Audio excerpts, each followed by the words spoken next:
The Victorian house on Maple Street had been my sanctuary for 3 years, ever since Grandma Chen left it to me in her will.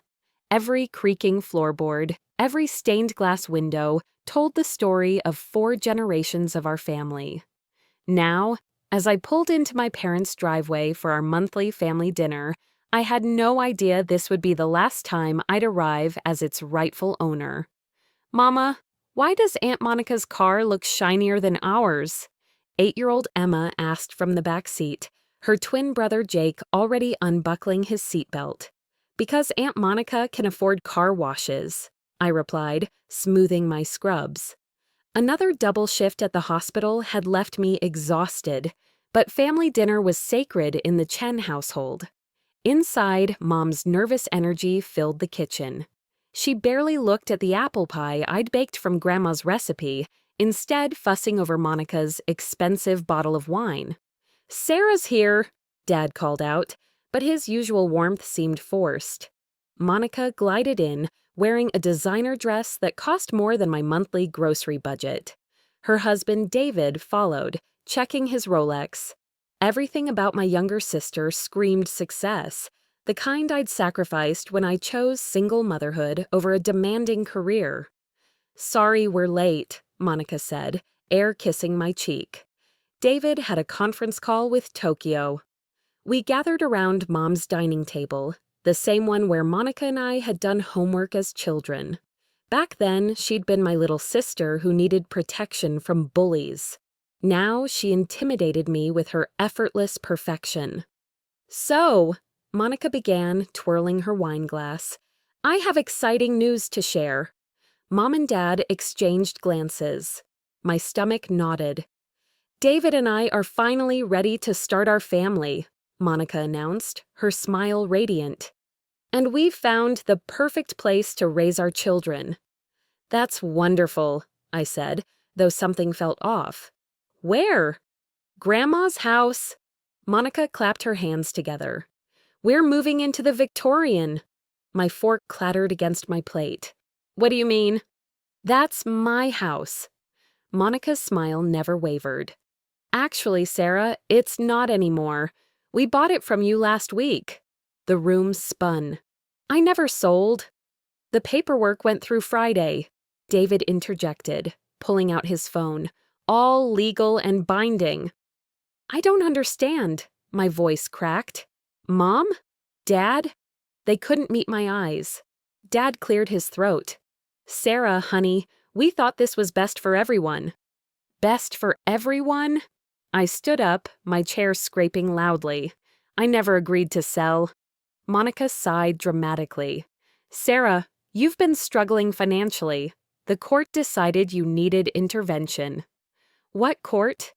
"The one where we proved you're an unfit guardian," Monica said gently, as if explaining to a child.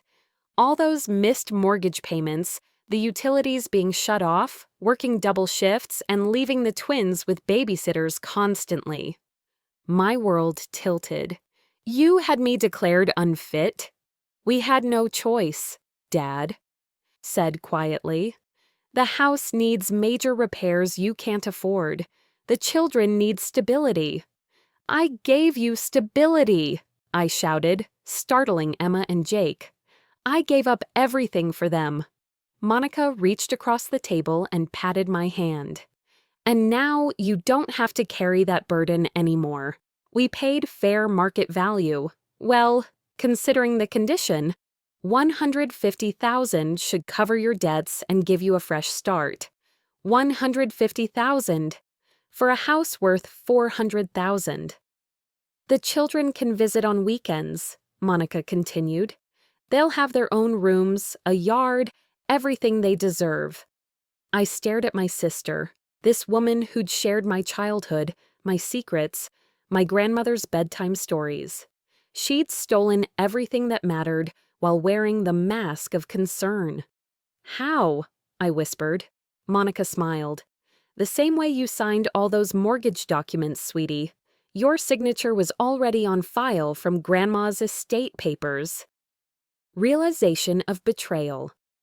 3 hours later, I sat in my car outside a lawyer's office, documents scattered across my lap. The truth was worse than I'd imagined. Monica hadn't just seized an opportunity, she'd orchestrated everything. For months, she'd been building a case against me. Every missed payment, every late pickup from school, every moment of struggle had been documented and twisted into evidence of neglect. The forged signature was perfect, lifted from documents I'd signed during Grandma's funeral arrangements. While I'd been grieving, Monica had been planning. My phone buzzed. A text from Mom. "This is for the best, sweetheart. The children will have everything. Everything except their mother's dignity." I drove to the Victorian house, my house, and sat outside. The sold sign felt like a slap. Through the windows, I could see Monica directing movers, already rearranging my life. Emma and Jake pressed their faces against my apartment window that night, confused why we couldn't go home. "Mama, when are we going back to our real house?" Jake asked. I knelt beside them, my heart breaking. "We're going to stay here for a while." "But all my toys are in my room," Emma whimpered, "and Grandma's rocking chair." "I know, baby, I know." That night, after the twins fell asleep, I researched everything I could about property fraud and family court decisions. The legal system had failed me completely. Monica's lawyer had painted me as a negligent mother using carefully selected facts. My own parents had testified against me. But as I dug deeper, I remembered something Monica had forgotten. I knew her secrets. Growing up, Monica had been the golden child, but she'd also been reckless. There was the embezzlement in college that Dad had covered up by paying back the student government. The affair with her professor that nearly destroyed her engagement to David. Her recent gambling addiction that she'd hidden from everyone. Monica thought she'd won because she'd always been smarter, more successful, more loved. But she'd underestimated the woman she'd created through years of rivalry and resentment. I wasn't just a struggling single mother anymore. I was a woman with nothing left to lose. Planning the retribution. 3 months of legal battles proved futile.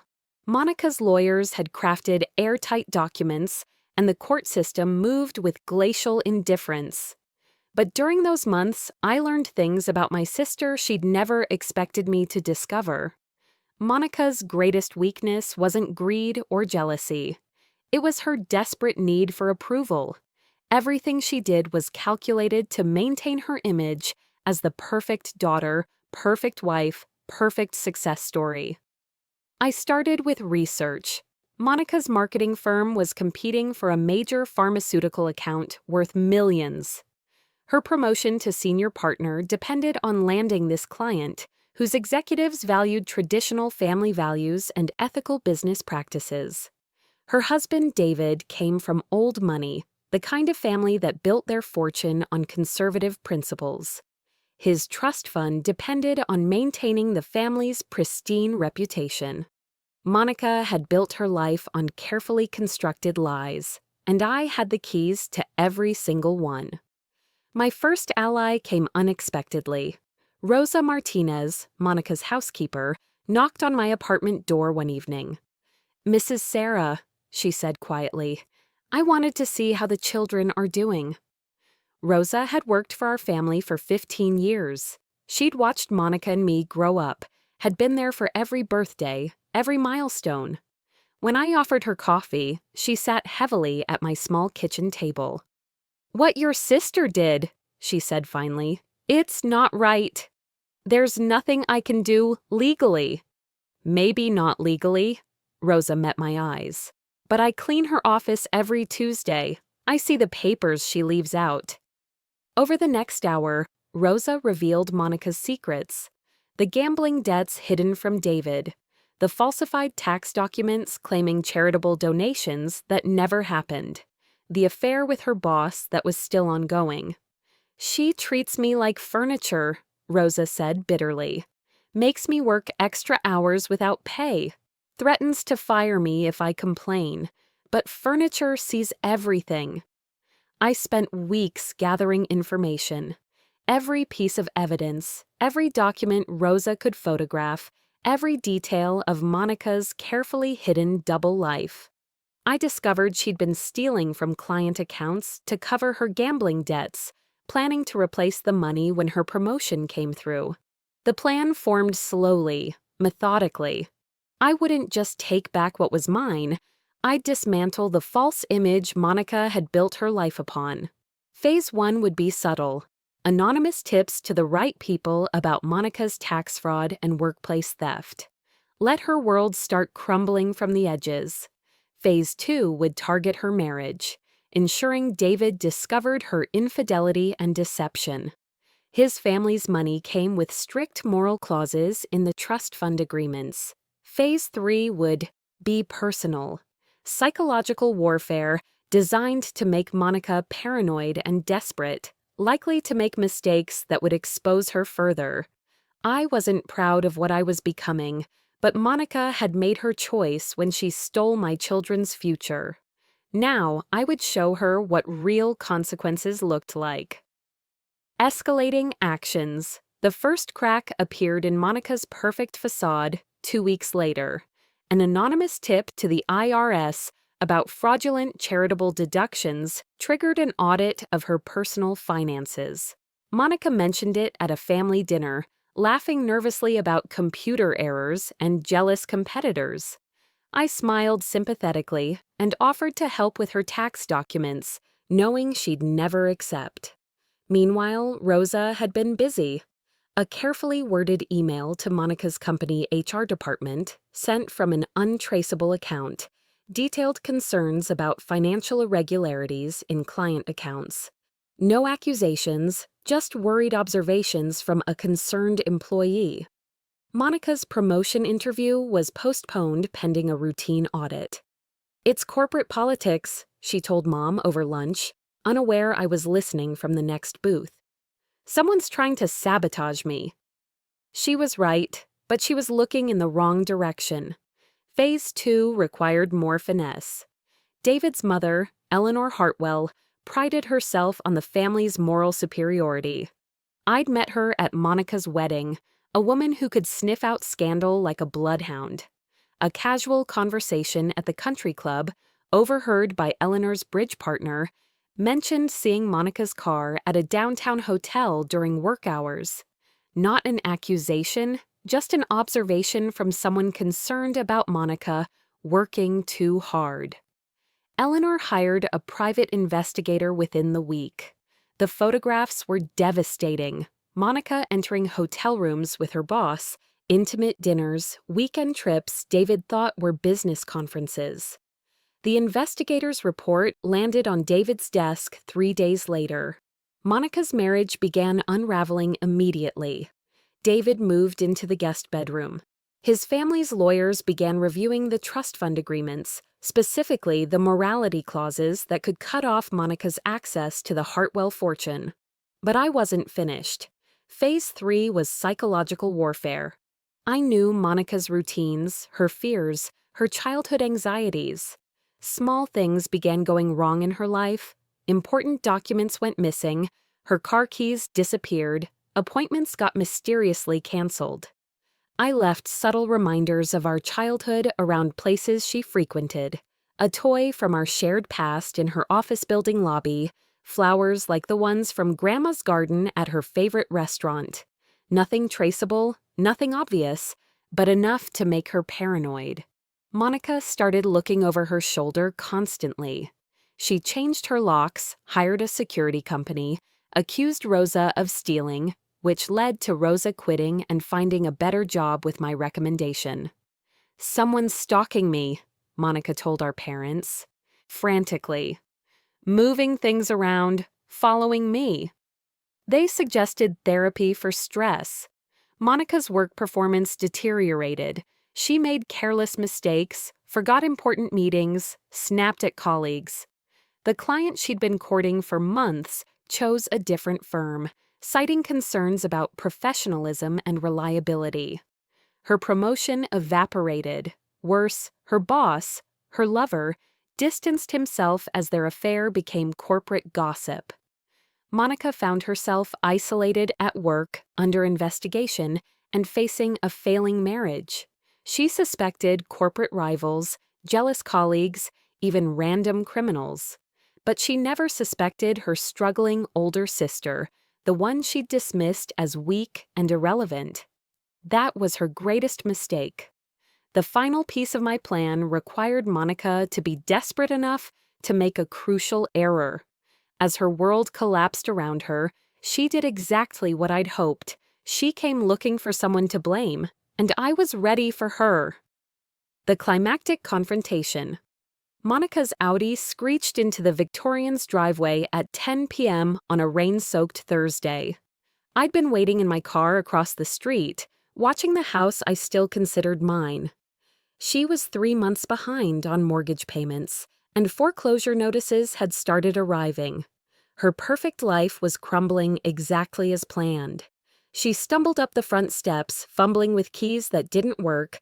I'd had Rosa change the locks before she quit, knowing Monica never bothered learning household details. When Monica finally broke a window to get inside, I waited 5 more minutes before following. I found her in Grandma's living room, surrounded by boxes of her expensive belongings, mascara streaking down her cheeks. She looked nothing like the polished executive who'd stolen my home 4 months ago.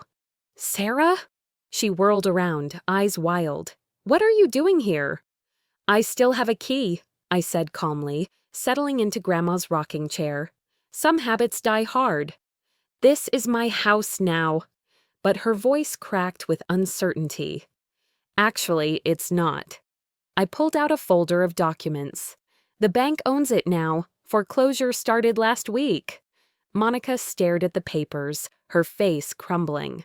"That's impossible. I made the payments." "No, you didn't. You used the mortgage money to cover your gambling debts.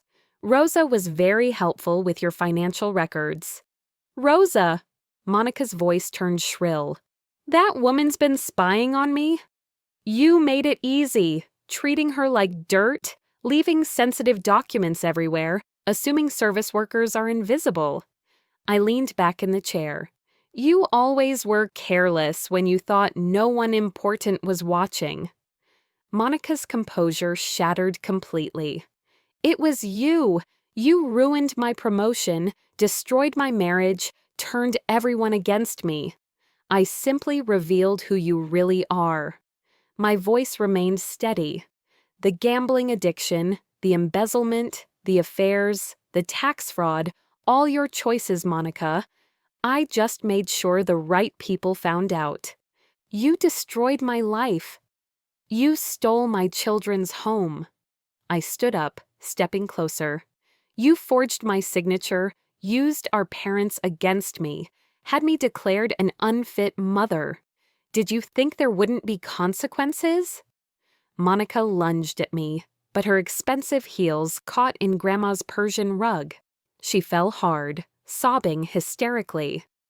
"I had nothing left to lose," I continued. "You made sure of that. So I decided to take away everything you valued. Your reputation, your marriage, your money, your precious image. I'll tell everyone what you did." "With what evidence?" I pulled out my phone, showing her the recording app. "This entire conversation is being documented, but more importantly, I have something else you should see." I handed her a legal document. Handwriting analysis of the forged signature on the house sale. Turns out forensic experts can prove fraud pretty conclusively when they have enough samples. Monica's hands shook as she read. "This is impossible." "I hired the best forensic accountant money could buy, with the insurance money from Dad's old life insurance policy that he never told you about. Grandma left instructions for me to use it if I ever needed help with the house." "What do you want?" "I want you to sign a confession admitting to forging my signature and defrauding me of my property. In exchange, I'll let you walk away instead of sending you to prison." Monica looked around the room, at the house she'd stolen, the life she'd built on lies, the future she'd destroyed through greed and jealousy. And if I don't? Then I send all the evidence to the district attorney, the IRS, and David's family lawyers. You'll spend the next 5 years in federal prison for fraud, embezzlement, and tax evasion. Monica signed the confession with trembling hands, her perfect signature a stark contrast to her broken spirit. "I hope it was worth it," she whispered as she handed back the pen.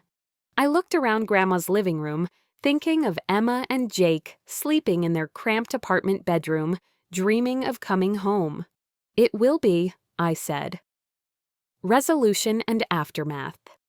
6 months later, I stood in the kitchen of the Victorian house, making breakfast for Emma and Jake. Sunlight streamed through the stained glass windows, casting rainbow patterns on walls that finally felt like home again. Monica had honored the confession. The house transfer was reversed, my legal fees were covered by her remaining assets, and criminal charges were dropped in exchange for full cooperation. She'd lost everything, her job, her marriage, her reputation, but she'd avoided prison. David divorced her quickly and quietly, his family's lawyers ensuring she received nothing from the Hartwell fortune.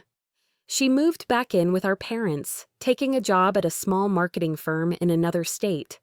Our parents tried to rebuild their relationship with me, but the damage was permanent. They'd betrayed my trust and testified against my fitness as a mother. Forgiveness would take time if it ever came at all. "Mama, can we plant flowers in Grandma's garden today?" Emma asked, syrup dripping from her pancakes. "Of course, sweetheart." Jake looked up from his cereal. "Will Aunt Monica ever come visit us?" I paused, considering my answer carefully. "I don't think so, buddy. Sometimes families grow apart."